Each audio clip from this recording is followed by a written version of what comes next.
चाहे जहां वहां घूमा करूं, मधुमोहनी रूप का रस पी करके उनमें उन बात हो झूमा करूं। अति सुंदर वेश,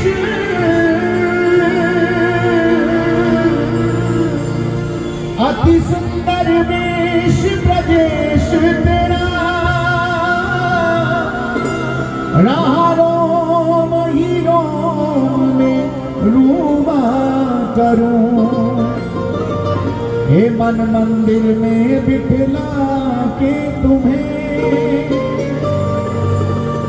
मन मंदिर में बिठला के तुम्हें, पग तेरे निरंतर चूमा करूं। वह और की आस करे न करे जिसे आश्रय श्री हरि नाम का है। बिना कृष्ण के दर्शन के जग में ये जीवन ही किस काम का है। अरे सावरे से मिलने का,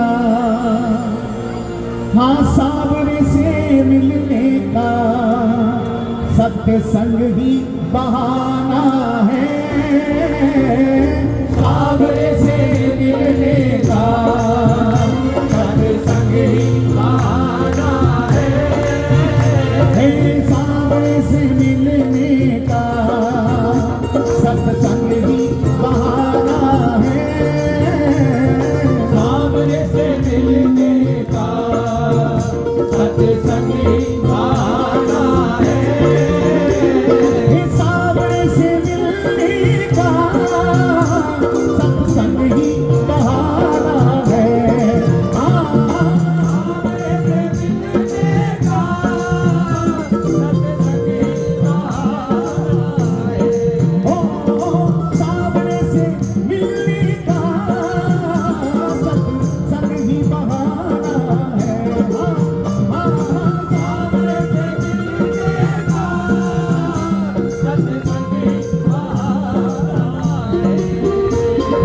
चलो सत्संग में चले,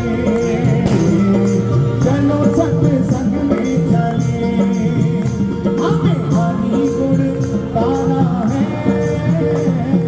चलो सत्संग में चले, हमें हरि गुण गाना है। सावरे से मिलने का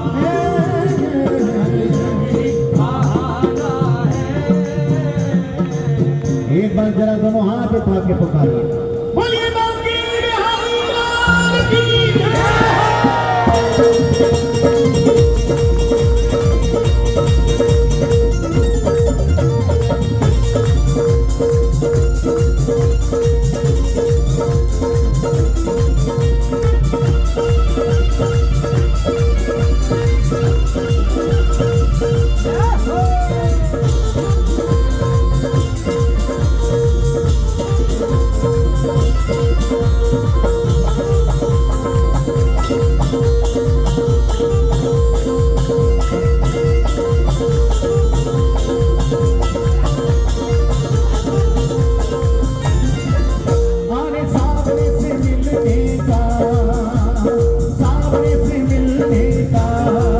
सत्संग ही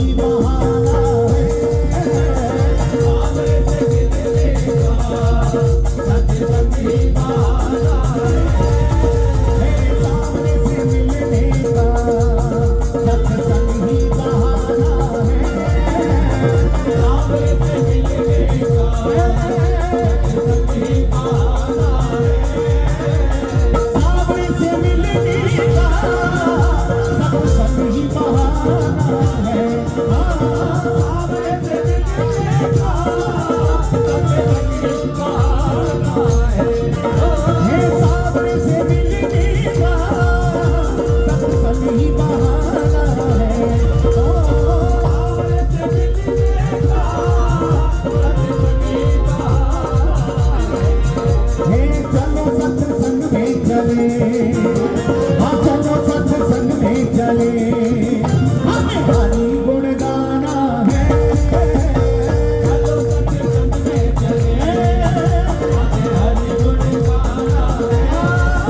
मात्र सत्संग में ही वो सामर्थ्य है जो हम सब के जीवन को बदल सकता है। सत सुधरई सत्संगति पाई। जीवन में सत्संग का उदय होना ही इस बात को प्रमाणित करता है कि हमें श्री ठाकुर जी अपनाना चाह रहे हैं। आप लोग जहाँ कीर्तन में इतनी ठंड में इतनी रात्रि में यहाँ बैठे हैं, बुद्धिमान जो लोग होंगे वो अपने घरों में सो रहे होंगे, उन्हें पता है बाहर भीषण ठंड है, क्यों जाएंगे, क्यों बैठे। लेकिन शायद वो भोले भाले भक्त ये नहीं जानते कि अगर इतनी ठंड में भी कोई सत्संग में आकर के बैठा है तो जरूर उसका भाग्य उदय होने वाला है। क्यों? सत्संग की राह पर पहला कदम जब जीव बढ़ाता है तो उसको यह विश्वास कर लेना चाहिए कि ये कदम मैंने नहीं बढ़ाया है, मुझे गोविंद अपनाना चाहते हैं, इसलिए ये कदम अपने आप सत्संग की ओर बढ़ रहे हैं, सत्संग की ओर बढ़। ये प्रमाणित का बात है। अभी कथा थी तो मैंने एक दृष्टांत सुनाया था, मैं संक्षिप्त में सुना दूं। एक व्यक्ति था, जीवन में कभी सत्संग नहीं सुना, कभी कथा प्रवचन मंदिर आदि में नहीं गया, अपने लौकिक कार्यों में लगा रहता, अपने व्यापार में मस्त रहता। उसकी पत्नी थी बहुत सत्संग प्रिय, और उसकी पत्नी प्रार्थना करती थी, हे नाथ कभी इनके जीवन में भी सत्संग की 2 घड़ी आ जाए, एक घड़ी आधी में पुनियाद, कोई सत्संग की ऐसी घड़ी आ जाए कि इनके कानों में भी 2 शब्द आपके नाम के चले जाएं तो इनका कल्याण हो जाए। ध्यान से सुनना सत्संग की महिमा। अब संयोग से उसी गांव में किसी यजमान के माध्यम से श्रीमद् भागवत जी की कथा हुई, और भागवत जी की कथा सुनने सभी ग्रामवासी जाते। तो एक दिन उसकी पत्नी ने कहा कि नाथ आप सब कार्य करते, कभी 2 घड़ी फुर्सत निकाल करके, इतनी सुंदर कथा हो रही है, सत्संग हो रहा है, आप कुछ देर वहां भी समय व्यतीत करिए। उसने कहा समय नहीं रहता, कैसे जाऊं, और मेरी रुचि भी नहीं है। तो एक दिन पत्नी ने कहा कि आज आप चले जाइए, मेरे कहने से कुछ, और मैं आपसे कभी कुछ नहीं मांगूंगी, बस आप इतना मेरा कहा मान लीजिए कि आप 2 घड़ी सत्संग में हो जाइए। उसका बहुत ज्यादा पीछे पड़ रही है, नहीं जाऊंगा तो भी इससे अच्छा तो चला ही जाता हूँ, कम से कम ये शांत हो जाएगा। पत्नी के कहने से कथा में गया। अभी कथा शुरू नहीं हुई है, अभी व्यासपीठ पे व्यास जी महाराज विराजे नहीं है, लोग आ ही रहे हैं। और बड़ा समृद्ध व्यक्ति था वो गांव का, बड़ा धनवान व्यक्ति था। अब जिस समिति ने आयोजन कराया होगा उसे लगा भाई बड़ा समृद्ध व्यक्ति है ये तो गांव का, और हमारी कथा में आया तो स्वागत करना चाहिए। तो लोगों ने कहा आइए आइए आइए आइए आइए। उसे लगा भाई मेरी बड़ी आओ भगत हो रही, चलो चले। अब वो भी थोड़ा और चौड़ा होकर के प्रवेश कर गया। अब जैसे ही बैठने लगा तो किसी ने कहा ऐसे नहीं, वो आसन लेकर के, चादर लेकर के, कहा बैठिए, चादर बिछा दी, कहा बैठिए, बैठ गया। अब कथा शुरू हुई, अभी मंगलाचरण ही होना आरंभ हुआ, तब उसके अभ्यास में नहीं है सत्संग सुनना, उसके अभ्यास में नहीं है कीर्तन सुनना, तो उसकी रुचि नहीं जगी। अभी मंगलाचरण का कीर्तन ही आरंभ हुआ, उसे नींद आ गई, सो गया। पूरी कथा हो गई, पूरी कथा में सोता ही रहा। आरती हो गई, व्यास जी भी अपने निवास स्थान पर चले गए, सब श्रोता भी चले गए। एक व्यक्ति उसके पास खड़ा है, और जब उसकी आंख खुली तो उस व्यक्ति ने कहा जाइए, तो सब कुछ हो गया, क्या हाँ हो गया। अब वो भी इसलिए खड़ा था क्योंकि जिस चादर पे वो बैठा था वो चादर उसके घर पे उसे ले जाना था। ये उठे तो मैं अपनी चादर घर ले जाऊं। तो उसके कानों में 3 ही शब्द पड़े, आइए, बैठिए, जाइए। घर पत्नी प्रतीक्षा कर रही थी, आज सत्संग गए, कुछ ना कुछ तो सारगर्भित बात ग्रहण करके आए होंगे, कोई ना कोई मंत्र तो लेके आए होंगे। पत्नी ने पूछा, नाथ आप तो पूरी कथा सुन के 3 साढ़े 3 घंटे बाद लौटे, क्या सुना? कि पूरी कथा में कुछ नहीं सुना, 3 ही शब्द सुने, आइए, बैठिए, जाइए। पत्नी ने कहा और कुछ सुना ही नहीं? कि नहीं, वो समझ गई कि जाके सो गए। तो आपने यही सुना है, आइए, बैठिए, जाइए? हाँ यही सुना है बस। क्या तो यही तुम्हारा गुरु मंत्र है, कथा से यही प्रसाद मिला, इसी की माला जपो बस, आइए, बैठिए, जाइए, इसमें ही तुम्हारा कल्याण है। सत्संग से जो शब्द भी तुमको मिल गए उसमें तुम्हारा कल्याण हो जाएगा। अब रात को भोजन आदि करके निवृत्त हुआ, आसन पे शयन के लिए गया, तो पत्नी ने कहा माला पकड़ लो, आज पहला दिन है, मंत्र अगर आज नहीं किया तो भूल जाओगे, इसलिए कम से कम 8-10 माला तो फेर ही लो इस मंत्र की। मंत्र क्या है, याद है कि हाँ आइए, बैठिए, जाइए। वो माला फेरा, आइए, बैठिए, जाइए, आइए, बैठिए, जाइए, आइए, बैठिए, जाइए। लाइट वाइट सब बंद हो गई, पत्नी भी सो गई, बच्चे भी सो गए। तुरंत कोई चोर उसके घर में कूदा और उसी समय उसके मुख से मंत्र का पहला शब्द निकला, आइए। और चोर को लगा कि शायद किसी ने देख लिया तभी कह रहा आइए। चोर थोड़ा सावधान हो गया, उसने कहा देख लिया, यहाँ चोरी कर नहीं पाऊंगा। तो पांव पीछे जैसे ही हटाने लगा तो पीछे कुर्सी रखी थी, तो दूसरा शब्द बोला, बैठिए। तो चोर को लगा कि शायद भाई अब तो मुझे बिल्कुल देख लिया है और पकड़ लेगा, अब तो मेरी दंड मुझे मिलेगा ही मिलेगा। तो वो जैसे ही दौड़ने लगा, जाने के लिए प्रयासरत हुआ, उसने कहा जाइए। अब वो माला कर रहा, आइए बैठिए जाइए, लेकिन वहां वो घटित हो रही है घटना, जाइए। चोर को लगा देख तो लिया ही है, ऐसा ना हो कि इसने बाहर फोन कर दिया और दरवाजा खोलूं, बाहर कुछ लोग खड़े हो, बाहर पिटूं, उससे अच्छा तो इसके चरणों में जाकर के क्षमा मांग लूं कि ना मैंने चोरी की और ना आज के बाद चोरी करूंगा। क्षमा मांग लूंगा तो शायद बच जाऊं, नहीं तो हो सकता है बाहर दरवाजा खोलते इसने फोन कर दिया हो, लोग मुझे पीटे। अब वो धीरे धीरे वो तो माला जप रहा, आइए बैठिए जाइए, आइए बैठे जाइए, आइए बैठे जाइए। उस चोर ने आकर के उसके पांव पकड़ लिए, प्रभु मुझे क्षमा करो, आज के बाद चोरी नहीं करूंगा, आज के बाद चोरी नहीं करूंगा। तुरंत लाइट जगाई, पत्नी भी जगी। कहा तू कौन?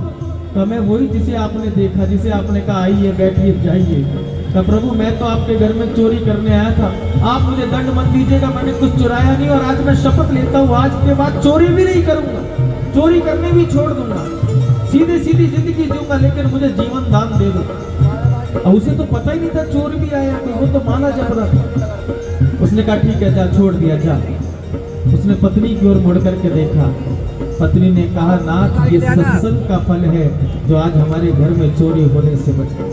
भले ही आप सत्संग के 3 शब्द सुन करके आए, आइए बैठिए जाइए, अगर इन ऐसे शब्दों से आपके जीवन में चोरी होने से बच गई, कहीं सत्संग के सत्य हरिनाम के वचन सुनी आते तो मन में बैठे हुए चोर भी एक ना एक दिन भाग जाएंगे।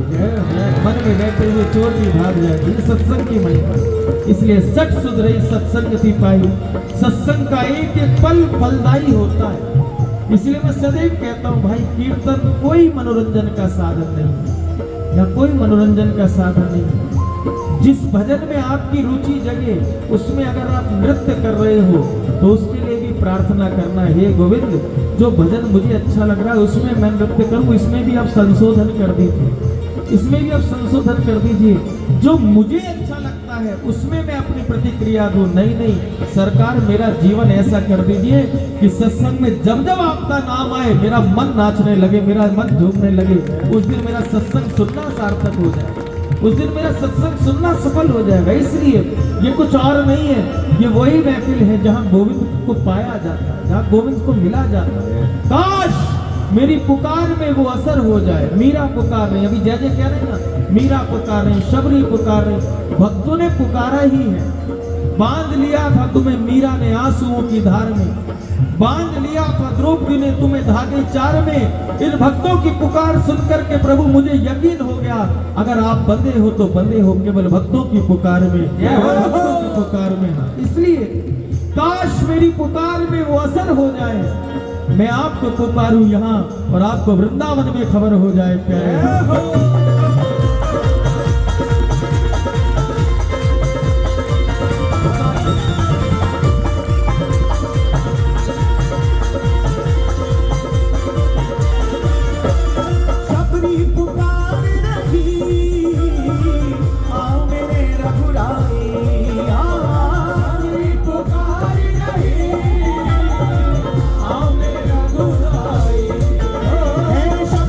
पुकार रही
के हृदय में